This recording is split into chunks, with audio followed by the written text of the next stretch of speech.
Lord and my God, I firmly believe that you are here, that you see me, that you hear me. I adore you with profound reverence.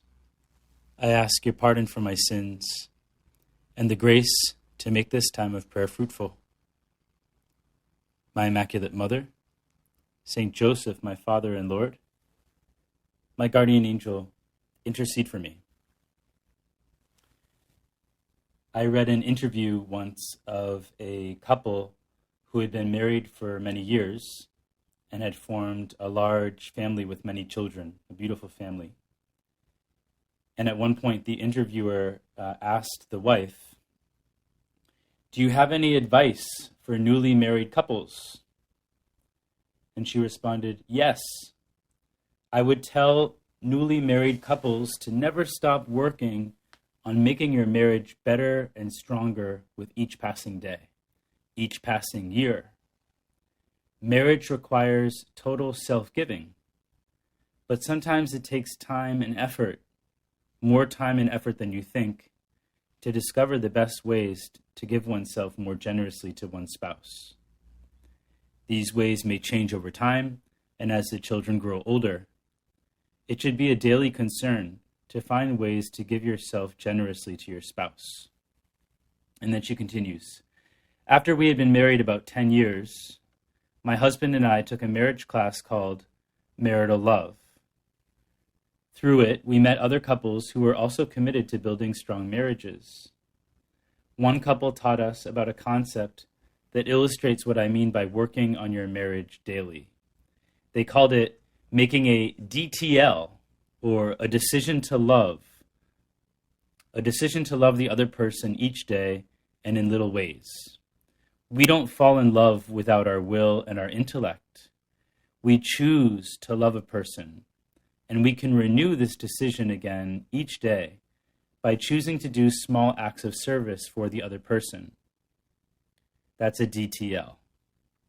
For example, if the trash needs to be taken out, a husband can make a DTL, a decision to love, by taking out the trash. His wife could make a DTL and fix the shower head without asking her husband to do it, etc., etc. Jesus, today we celebrate the feast of the Holy Family, your family, which is the model for all Christian families up and down the ages. And we look at the family that you formed with Mary and Joseph, and we marvel at the fact that you, the very Son of God, that you have wanted to live this aspect of our humanity. You, God, have wanted to live this aspect of our life, of our human life, the fact that each one of us is born into a family and called to sanctify the home, the love between spouses, between parents and children, between siblings, etc. And those DTLs, those decisions to love, they're like the glue that keep a family together. A family is healthy when the love for each other is constantly renewed in small or big acts of service, of self-denial for the sake of the other. Those conscientious decisions to love, DTLs. Conversely, the family suffers and can deteriorate and even fall apart when that love is lacking, when we neglect each other or we live indifferently to one another's sufferings. It's a little bit like a healthy plant. If it is actively cared for day in and day out with sun and water and fertilizer and all the rest, if it's actively cared for, that plant will flourish. But if it's neglected or abandoned, it withers and dies. Today's psalm for the feast day of the Holy Family describes the life of the blessed man or woman. It says, "Blessed are those who fear the Lord and walk in his ways." And then it describes the healthy family in the following way. Very beautiful from the Old Testament, from the Psalms. "Your wife shall be like a fruitful vine in the recesses of your home, your children like olive plants around your table." Jesus, in these 10 minutes of prayer, we ask you now to protect our families, sanctify our families. Each of us can consider our own family right now, the house that each of us has formed, whether in marriage or in celibacy. How is our household? How is our family life going with those that we live with and care for? Is it a thriving olive plant, a fruitful vine? Or is it neglected and weak and withering? All through Christmas, we're looking at your family, Jesus, and the great marvel of those figures in the creche that each of us has in our home. We marvel at those figures of the baby Jesus with his mother Mary and the Holy Patriarch Saint Joseph, the Holy Family. And today's gospel highlights especially the role that Joseph plays as the father of this family. He is a model for all fathers, for all families, because he consistently makes DTLs, decisions to love, by being with Mary and Jesus, by protecting them, by caring for them, both in big ways and small ways. And the gospel points out to two big ways in which he lives these DTLs. When the magi had departed, behold, the angel of the Lord appeared to Joseph in a dream and said, "Rise, take the child and his mother, flee to Egypt, and stay there until I tell you. Herod is going to search for the child to destroy him." Joseph rose and took the child and his mother by night and departed for Egypt. And he stayed there until the death of Herod. And then the second DTL. When Herod had died, behold, the angel of the Lord appeared in a dream to Joseph in Egypt and said, "Rise, take the child and his mother, and go to the land of Israel, for those who sought the child's life are dead." He rose, took the child and his mother, and went to the land of Israel. Now, note that in both instances, the gospel describes how Joseph got up right away. Right? As soon as he hears the angel's message, he immediately gets up.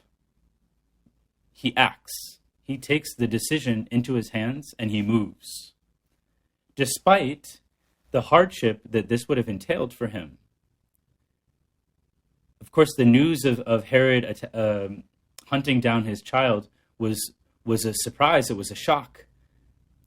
And he has to flee to Egypt without any resources, no contacts there.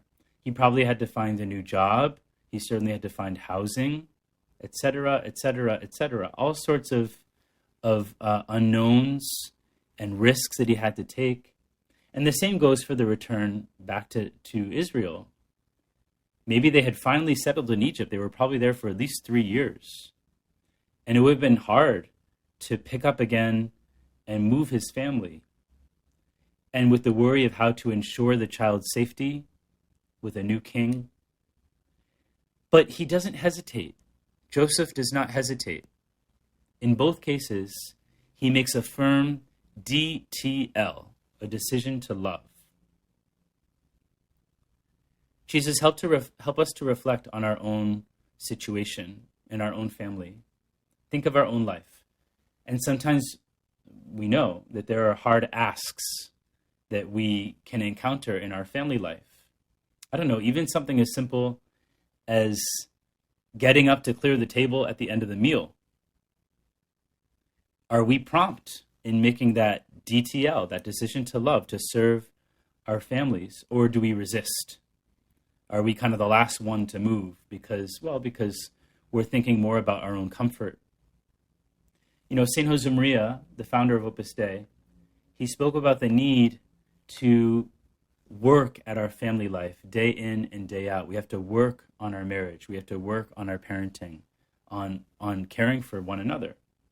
He says, if a marriage is to preserve its initial charm and beauty, both husband and wife should try to renew their love day after day, and that is done through sacrifice, with smiles, and also with ingenuity, with creativity.